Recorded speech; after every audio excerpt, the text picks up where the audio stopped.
The PowerPoint opens and the camera is in the back, so I don't know when the recording actually starts. So it seems like a few seconds maybe getting cut in the beginning, but don't worry, I always start with just generic words, so you're not losing anything. Okay.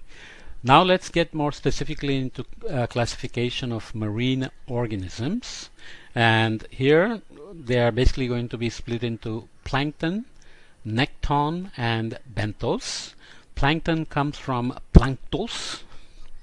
It's a Greek word, means drifters or floaters. They are not able to swim in the direction they want, even though the definition is not very strict, because many of the plankters have some kind of a appendage or a buoyancy chamber that allows them to go up and down or move, change directions. Okay, but mostly they are floaters. They move with the currents. Okay, nekton are swimmers. They have explicit appendages that allow them to change direction, move forward, and dive, and so on and so forth. So we'll see that most of the fish will belong in this category.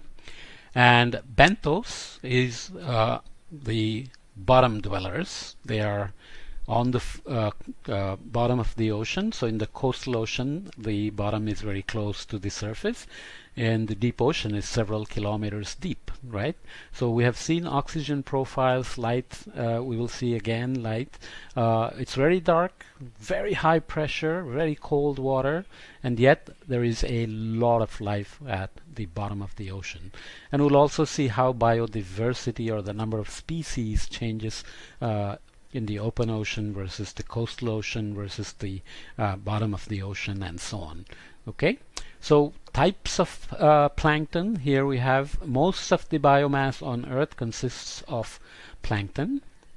Why? Because actually primary production in the ocean serves as the base of the food chain for most of life on Earth. Even though we don't all directly eat fish, in many ways plankton serve as the base of the food chain.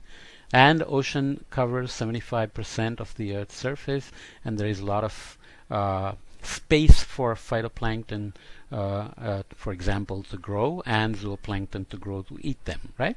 So I already used phytoplankton. Phyto is light, basically a drifter that has ability to use light to photosynthesize is called phytoplankton. It's an autotroph. It can produce its own food.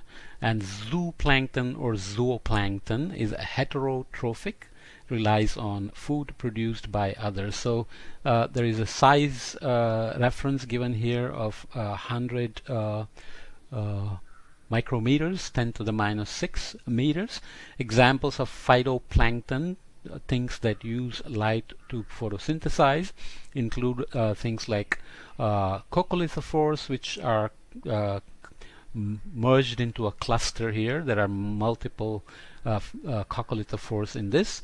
These are kinds of diatoms, all these. These are kind of dinoflagellates. Okay, just terminologies, you don't have to remember all of them.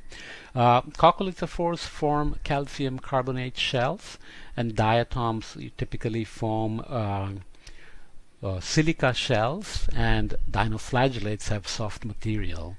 It turns out that we talked about when we talked about paleoclimate and determining past climates, the shells that are either calcium carbonate or silica can drop to the bottom when the phytoplankton dies or being eaten and spit out, and they store the information about the climate, because when they are formed at the surface, the temperature and so on, salinity, etc., can affect the crystal structure of the calcium carbonate or the silica, and the abundance of these phytoplankton shells also can say something about the circulation. Okay, so these are called paleoproxies or proxy thermometers and so on. Okay, very cute, right? So these are the zooplankton examples. These are kind of various things, larvae of the jellyfish. This is the larvae of something else. This is like a copepod. This is a larvae of a fish. This is an arrowworm. I think this is I don't know. You don't need to remember all the names, but these are the zooplankton. They are heterotrophs. Okay. Other types of plankton, there are bacterioplankton, which are very small. These are at least half of the ocean's photosynthetic biomass. And there are virioplankton. Yes, there are many trillions of viruses in the ocean. And what are called holoplankton, which live their entire life as plankton, which means they always remain in the water column. They never use the bottom or any kind of surface. Why do we say that? Because there are others which are meroplankton, so they are part of their life is spent as plankton in juvenile or larval stages, but they are attached to something at some stage in their life. Macroplankton are large floaters like jellyfish or sargassum, which is found in the Atlantic Ocean, is a kind of a weed, seaweed.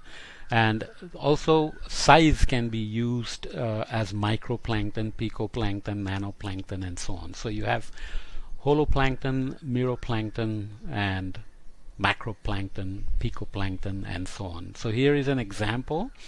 The adult squid starts as a benthic organism when it's in its egg form as an egg sac.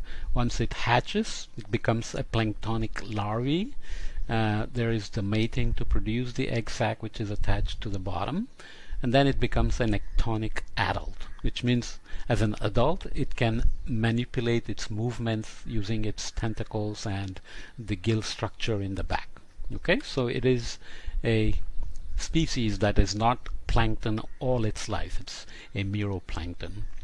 Nectons, independent swimmers, most adult fish and squids, marine mammals, marine reptiles, and so on. So here is examples: blue shark, hourglass dolphin, bluefin tuna, krill, market squid, and tree fish. There are many interesting stories for, let's say, bluefin tuna, for example.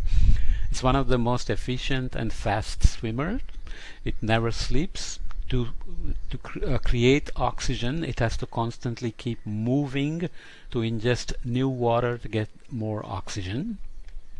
So it can move its one body length per second. So it can move at some like 70 kilometers per hour.